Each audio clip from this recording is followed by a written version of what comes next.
Evo još jedna odlična utrka je iza nas, drugo mjesto u veleslalomu. Stvarno sam odlično odradio ovaj drugi lauf.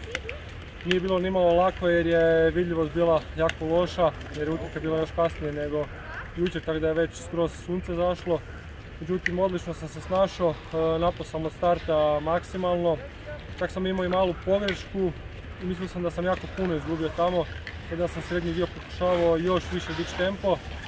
I na kraju sam odlično odradio onaj dosta zeznuti dio pred ciljem gdje je bio onaj luk gdje su svi puno gubili i uspio sam stvarno odlično pustiti prema cilju i na kraju sam završio drugi.